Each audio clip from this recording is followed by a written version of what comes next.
दोस्तों, अगर आप सरकारी नौकरी की तैयारी कर रहे हैं तो आज की ये वीडियो आपके लिए बहुत ज़रूरी है, क्योंकि एसबी बोर्ड ने ग्रुप वन सब ग्रुप टू की भर्ती का नोटिफिकेशन जारी कर दिया है। लेकिन इस नोटिफिकेशन में कुछ ऐसे पॉइंट हैं जो ज़्यादातर लोग मिस कर देते हैं और बाद में बहुत पछताते हैं। इसलिए वीडियो को एंड तक ज़रूर देखिएगा, क्योंकि मैं आपको फॉर्म भरने से पहले की सबसे ज़रूरी बातें बताने वाला हूँ। तो चलिए देरी ना करते हुए शुरू करते हैं। जैसा कि आप स्क्रीन में देख रहे हैं, एक नोटिफिकेशन का ये पेज है। इस पेज को हमने कहाँ से लाया है? जैसे कि आप देख पा रहे हैं कि ईएसबी बोर्ड की वेबसाइट से ये हमको मिला है। आप भी यहाँ पे जा कर के ईएसबी बोर्ड की वेबसाइट में यहाँ पे आप देख सकते हैं। ये फॉर्म है, ऑनलाइन फॉर्म ग्रुप वन सब ग्रुप टू का है। इसमें जब आप रूल बुक में क्लिक करेंगे तो यही चीज़ आपको यहाँ पे मिलने वाला है। ठीक है, यहाँ पे देखिए ये अभी ओपन हो रहा है। जैसा कि आप लोगों ने हमारे थंबनेल में देखा है दोस्तों, बहुत ही अच्छी ये भर्ती है और अच्छा इसमें जो वेतनमान है वो भी बहुत अच्छा है। ये देखिए ये पूरा जो नोटिफिकेशन है, ये जो नोटिफिकेशन है टोटल 83 पेज का है। यहाँ पे देखिएगा 83 पेज का है। और कब फॉर्म भराएगा, कितने इसमें पोस्ट हैं, क्या वेतनमान रहेगा, इन सब की जानकारी इसमें दी गई है। लेकिन दोस्तों अगर ये 83 पेज हम आपको एक्सप्लेन करने लगेंगे तो बहुत ज़्यादा टाइम कंज्यूम हो जाएगा। इसलिए मैं आपको शॉर्ट में यहाँ पे जो ज़रूरी चीज़ें हैं वो चीज़ें बताने वाला हूँ, है ना। बाकी चीज़ें तो आपको, अगर आप तैयारी कर रहे हैं तो आपको पता ही होगा। तो चलिए यहाँ पे हम इसको एक समरी टाइप में बनाए हैं कि देखिए ये जो वैकेंसी का नाम है, इसका नाम है ग्रुप वन सब ग्रुप टू रिक्रूटमेंट 2025। टोटल पद जो हैं तो 474 पद हैं। अब इसमें आप जानेंगे कि योग्यता क्या है, सिलेबस और संपूर्ण जानकारी जो भी आपके लिए ज़रूरी है, जो कि किसी भी अभ्यर्थी को जानना ज़रूरी है फॉर्म भरने से पहले और फॉर्म भरने के बाद भी, कि हमको तैयारी किस हिसाब से करनी है। तो दोस्तों यहाँ पे जो महत्वपूर्ण तिथियां हैं, जो इम्पोर्टेंट डेट्स हैं, यहाँ इसके बारे में जान लीजिए कि ये जो फॉर्म भरने का जो डेट है, आवेदन शुरू होने की तिथि है 24 दिसंबर 2025 से शुरू होने वाला है फॉर्म। और अंतिम डेट जो है फॉर्म भरने की वो है 7 जनवरी 2026, है ना। 24 दिसंबर से लेकर के और 7 जनवरी 2026 तक फॉर्म भराएगा। फॉर्म में अगर कोई त्रुटि हो जाती है तो उसमें संशोधन की जो तिथि है वो 12 जनवरी 2026 है।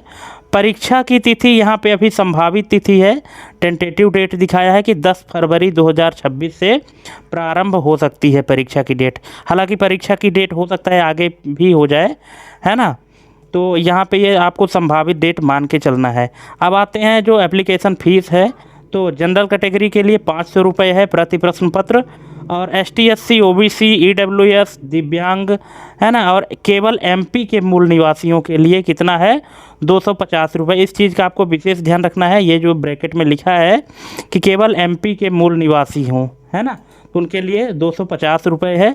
जो पोर्टल शुल्क है ये तो सबको पता है, 60 रुपये कियोस्क वालों का है, या तो 20 रुपये सिटीजन यूज़र है। हाँ, एक यहाँ पे नोट लिखा हुआ है कि जो बैकलॉग पदों के लिए है वो उनके लिए कोई यहाँ पे शुल्क नहीं है। ठीक है दोस्तों, आप वीडियो में एंड तक बने रहिएगा, क्योंकि पूरी हम इसमें आपको जानकारी देने वाले हैं। आयु सीमा की बात करें, अगर एज लिमिट की बात करें दोस्तों, तो आयु की जो गणना है 1 जनवरी 2025 की तिथि से होनी है। तो न्यूनतम 18 वर्ष होनी चाहिए। ठीक है, और 18 से 40 वर्ष तक यहाँ मांगा गया है जनरल कैटेगरी के लिए। और ST SC OBC शासकीय सेवाएं और महिलाओं के लिए 5 वर्ष का छूट है। यहाँ पे 45 वर्ष तो है ही, और इसमें 5 वर्ष का छूट दिया गया है। ठीक है, अब यहाँ पे जो कुल पद और वैकेंसी है 474।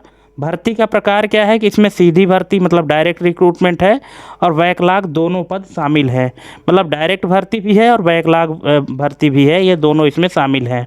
अब यहाँ पे जो विभाग हैं, किस किस डिपार्टमेंट में होंगे ये भर्ती, तो ये क्या है कि ये पद मुख्य रूप से मध्य प्रदेश के विभिन्न शासकीय चिकित्सा महाविद्यालयों, गैस राहत विभाग और अन्य विभागों के लिए है। ठीक है, अभी आगे हम इसको और डिटेल में जानेंगे, इसीलिए आपको बार बार कहते हैं कि वीडियो में अंत तक बने रहिएगा।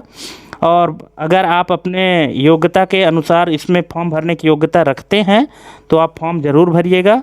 यहाँ पे जो प्रमुख पद हैं वो देख लीजिए। जो मेडिकल सोशल वर्कर है, सहायक सांख्यिकी अधिकारी, ठीक है, क्लिनिकल साइकोलॉजिस्ट है, अस्पताल प्रबंधक, फिजियोथेरेपिस्ट, और फिर यहाँ पे है सिस्टर ट्यूटर या एसोसिएट प्रोफेसर नर्सिंग कॉलेज के लिए है, लेखापाल है अकाउंटेंट के लिए, जो अकाउंटेंट का पद है दुग्ध संघ आदि के लिए, ठीक है। अब यहाँ पे अगर शैक्षणिक योग्यता की बात करें दोस्तों, एजुकेशनल क्वालिफिकेशन क्या मांगा गया है, तो जो मेडिकल सोशल वर्कर होगा उसके लिए क्या मांगा है, यहाँ पे आप देख सकते हैं, आप वीडियो पॉज करके इसको पढ़ भी सकते हैं। समाज शास्त्र या मेडिकल सोशल वर्क में स्नातकोत्तर मतलब पीजी मांगा है, उपाधि, या फिर आपके पास एमएसडब्ल्यू, अगर आपके पास एमएसडब्ल्यू का सर्टिफिकेट है, एमएसडब्ल्यू अगर आपने पढ़ाई किया है तो फिर आप एलिजिबल हैं इसके लिए फॉर्म भरने के लिए, मेडिकल सोशल वर्कर के लिए। दूसरा है सहायक सांख्यिकी अधिकारी के लिए, इसमें मैथ, सांख्यिकी, अर्थशास्त्र, वाणिज्य में स्नातकोत्तर मांगा है, मतलब पीजी मांगा है, ठीक है। पीजी आप किसी से भी हो तो चल जाएगा, चाहे आप स्टैटिक्स से हो, मैथ से हो, इकोनॉमिक्स से हो, है ना, कॉमर्स से हो, किसी में आपको स्नातक होना चाहिए, स्नातकोत्तर होना चाहिए, पोस्ट ग्रेजुएशन होना चाहिए। फिर है क्लिनिकल साइकोलॉजिस्ट के लिए है, तो यहाँ पे साइकोलॉजी में मांगा है, साइकोलॉजी में पीजी प्लस एमफिल या आरसीआई रजिस्ट्रेशन पद अनुसार, ठीक है, जो रिहेबिलिटेशन काउंसिल ऑफ इंडिया का रजिस्ट्रेशन होता है उसके अनुसार मांगा है। और यहाँ पे जो साइकोलॉजी में पीजी और प्लस एमफिल, या तो एमफिल हो या तो फिर आरसीआई का रजिस्ट्रेशन हो। इसके बाद फिर यहाँ जो अस्पताल प्रबंधक का मांगा है, हॉस्पिटल मैनेजर का, तो इसमें मास्टर ऑफ हॉस्पिटल एडमिनिस्ट्रेशन या मैनेजमेंट की डिग्री आपके पास होनी चाहिए। फिर जो फिजियोथेरेपिस्ट है, इसके लिए फिजियोथेरेपी में डिग्री होनी चाहिए, बीपीटी या एमपीटी प्लस काउंसिल रजिस्ट्रेशन होना चाहिए। जो लेखापाल है अकाउंटेंट के लिए जो ये क्वालिफ़िकेशन मांगा है, ये मांगा है कॉमर्स में PG plus tally plus MS office का ज्ञान होना चाहिए, ठीक है। कॉमर्स में आपका स्नातकोत्तर यानी पोस्ट ग्रेजुएशन होना चाहिए, प्लस आपके पास टैली और एमएस ऑफिस का ज्ञान होना चाहिए। टैली चूँकि अकाउंटिंग के लिए ज़रूरी है और एमएस ऑफिस का ज्ञान भी ज़रूरी है। और यहाँ पे फिर है एसोसिएट प्रोफेसर या सिस्टर ट्यूटर के लिए जो क्वालिफ़िकेशन है, ये एमएससी नर्सिंग प्लस अनुभव केवल महिलाओं के लिए आरक्षित पद है, ठीक है। इसके बाद फिर है रसायनज्ञ या केमिस्ट के लिए एमएससी केमिस्ट्री से, जो लोग केमिस्ट्री से एमएससी किए हुए हैं उनके लिए बहुत ही सुनहरा मौका है, आप वहाँ पे फॉर्म भर सकते हैं। अब यहाँ पे देख लीजिए कि एग्ज़ाम का जो पैटर्न और सिलेबस है वो क्या होने वाला है। तो यहाँ पे जो एग्ज़ाम का पैटर्न है तो कुल 200 अंक के होने वाले हैं, नेगेटिव मार्किंग नहीं है, कोई भी नेगेटिव नंबरिंग नहीं है, और पूरे समय जो है यहाँ पे 3 घंटे का समय दिया जाएगा पेपर के लिए।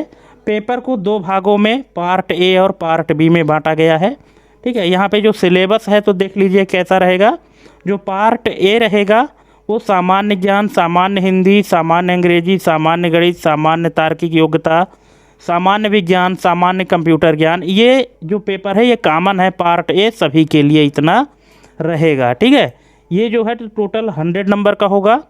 जितने भी आप फॉर्म भरेंगे तो पार्ट ए तो सभी को देना ही पड़ेगा और सबके लिए ये ज़रूरी है। आप लोग अगर कॉम्पिटिटिव एग्ज़ाम की तैयारी करते हैं तो आप अगर अभी तक आपने जो भी तैयारी किया है वो तैयारी आपके काम यहाँ पे आ जाएगी, ठीक है, जो कि 100 नंबर का है। बाकी जो पार्ट बी का पेपर है तो संबंधित विषय पर आधारित है, जैसे सोशल वर्क, कॉमर्स, नर्सिंग, मनोविज्ञान आदि, ठीक है।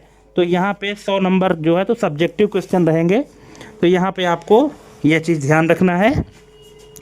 बाकी जो एग्ज़ाम सेंटर की बात करें तो एग्ज़ाम सेंटर दोस्तों यहाँ पे टोटल 13 जगह पे एग्ज़ाम होने वाला है, जैसा कि आप स्क्रीन में देख पा रहे हैं। भोपाल, इंदौर, जबलपुर, ग्वालियर, उज्जैन, सागर, सतना, रतलाम, रीवा, खंडवा, सीधी, नीमच और अनूपपुर। आप अपने नज़दीकी सिटी के हिसाब से सेंटर सेलेक्ट कर सकते हैं, जो भी आपको नियरेस्ट मिले। हालांकि ऐसा होता नहीं है, जो आप लोग सेलेक्ट करते हैं तो ईएसबी अपने हिसाब से ही देता है और उसमें अपने टर्म्स एंड कंडीशन में लिख भी देता है कि सेंटर प्रोवाइड करने के लिए हम स्वतंत्र हैं कि इसको कहीं भी हम भेज सकते हैं, है ना। तो वो तो अब आप कुछ नहीं कर सकते, वो तो ईएसबी के हाथ में है। हाँ, बाकी यहाँ पे जो एक और पॉइंट है सबसे ज़रूरी चीज़ कि ज़रूरी दस्तावेज है, डॉक्यूमेंट रिक्वायर्ड्स, ठीक है, वो क्या होना चाहिए? फॉर्म भरते समय प्रोफाइल पंजीयन के लिए निम्न चीज़ों की आवश्यकता होगी। जब आप फॉर्म भरेंगे तो आपको किन किन चीज़ों का ध्यान रखना है डॉक्यूमेंट के लिए? तो सबसे पहले तो रंगीन फ़ोटो यानी सफ़ेद बैकग्राउंड, नाम और डेट के साथ में, इस चीज़ का विशेष ध्यान रखिएगा आप लोग कि आप जो फ़ोटो लगाएंगे अपने प्रोफाइल में तो उसमें बैकग्राउंड वाइट होना चाहिए और उस फ़ोटो में आपका नाम और डेट भी लिखा होना चाहिए। इसके बाद साइन, स्वयं की हस्तलिपि जो सेल्फ डिक्लेरेशन टेक्स्ट देते हैं 50 शब्दों में, वो आपको लिखना है। इसके बाद जन्मतिथि प्रमाण पत्र है ना, जो बर्थ सर्टिफिकेट है, तो उसके लिए आपको 10वीं 8वीं या 12वीं की मार्कशीट चल जाएगी। कास्ट सर्टिफिकेट जहां लागू होता है ST SC OBC के लिए, वहां पे जाति प्रमाण पत्र चाहिए। और सबसे इम्पोर्टेंट चीज़ है रोजगार कार्यालय में जीवित पंजीयन, जो रोजगार कार्यालय का पंजीयन है, रोजगार पंजीयन, वो भी आपको चाहिए यहाँ पे जब आप प्रोफाइल यहाँ पे क्रिएट करेंगे या अपडेट करेंगे तो, है ना। ये ज़रूरी दस्तावेज है, इनको आपको ध्यान रखना है। क्योंकि अभी समय है आपके पास, तो समय रहते आप ये सारी चीज़ें कंप्लीट कर लें ताकि फॉर्म भरते समय कोई भी समस्या ना हो। अब यहाँ पे अगर बात करते हैं दोस्तों कैटेगरी वाइज की विवरण की कुल रिक्तियाँ, है ना, टोटल वैकेंसी कितनी है कैटेगरी वाइज अगर बात करें तो जनरल कैटेगरी के लिए 170 हैं, EWS के लिए 36, SC के लिए है 64, ST के लिए 78 और OBC के लिए 126। और इस तरह से टोटल कैटेगरी मिलाकर के 474 पोस्ट यहाँ पे खाली हैं और इनके लिए आप फॉर्म अप्लाई कर सकते हैं अपनी शैक्षणिक योग्यता के आधार पर। यहाँ पे विभाग और पदवार रिक्तियाँ, है ना, कौन से विभाग में कितने पद खाली हैं, ठीक है। तो पहला यहाँ पे दिया है चिकित्सा महाविद्यालय एवं अस्पताल। अब जो चिकित्सा महाविद्यालय है, मेडिकल कॉलेज हैं और जो हॉस्पिटल हैं, तो कौन कौन से स्थान में हैं? तो खंडवा, भोपाल, विदिशा, रीवा, शहडोल, रतलाम, दतिया, इंदौर, ग्वालियर, छिंदवाड़ा, सतना, सिवनी, मंदसौर और नीमच, इतने स्थान में जो मेडिकल कॉलेज और हॉस्पिटल हैं वहाँ पे किन की आवश्यकता है, इतने लोगों की आवश्यकता है। आप इसको दोस्तों वीडियो पॉज करके और पढ़ सकते हैं, ठीक है। और अगर आप चाहेंगे तो इसका ये जो नोटिफिकेशन है इसको हम अपने वीडियो के डिस्क्रिप्शन में दे देंगे, तो आप वहाँ से भी डाउनलोड कर सकते हैं, ठीक है। पूरा कैटेगरी वाइज दिया गया है, कौन सा पोस्ट है, कौन सा विभाग है और कितने पोस्ट हैं वहाँ पर, ठीक है। यहाँ पे आप देख सकते हैं, सभी के लिए हमने यहाँ पे डिस्क्राइब कर दिया है। इसके बाद फिर आता है दूसरा हमारा मध्य प्रदेश राज्य सहकारी दुग्ध संघ के लिए, जो कि कहाँ कहाँ इसकी ज़रूरत है, भोपाल, जबलपुर, इंदौर, उज्जैन, सागर, यहाँ पे इनकी आवश्यकता है। तो अकाउंटेंट चाहिए, विपणन पर्यवेक्षक यानी मार्केटिंग सुपरवाइज़र चाहिए और डेटा एंट्री ऑपरेटर चाहिए, ठीक है। सभी का पोस्ट दिया गया है, कितने कितने चाहिए। अन्य जो विभाग हैं, अदर डिपार्टमेंट हैं, उनमें से आपको ये सारे पोस्ट चाहिए, ठीक है। सहायक सांख्यिकी अधिकारी, वरिष्ठ मार्गदर्शक, कनिष्ठ मार्गदर्शक, रसायनज्ञ, तकनीकी सहायक, फोटोग्राफर और फैमिली वेलफेयर एजुकेटर, इन सब के लिए डिपार्टमेंट भी दिया गया है और कुल पद भी दिया गया है, आप देख सकते हैं स्क्रीन में, ठीक है। अब यहाँ पे जो सबसे इम्पोर्टेंट चीज़ है दोस्तों, वेतनमान जो पे स्केल है वो कितना है, ये सबको जिज्ञासा होती है जानने की कि आखिर ये फॉर्म भरेंगे तो हमको वेतन कितना मिलेगा। तो आप यहाँ पे पद के हिसाब से यहाँ पे आप वेतन देख सकते हैं। हालांकि बहुत अच्छा यहाँ पे मौका है और बहुत अच्छी सैलरी भी है। आप देख सकते हैं कि जो कम से कम सैलरी है वो 28,700 रुपये है, 28,700 रुपये से 91,300, ठीक है। और यहाँ पे जो मैक्सिमम सैलरी आई थिंक दिया गया है 1,35,100 रुपये लेवल 10 का दिया गया है, यहाँ पे आप देख सकते हैं, ठीक है। तो सभी की पोस्ट वाइज हमने यहाँ पे सैलरी भी आपको दिखा दिया है, ठीक है।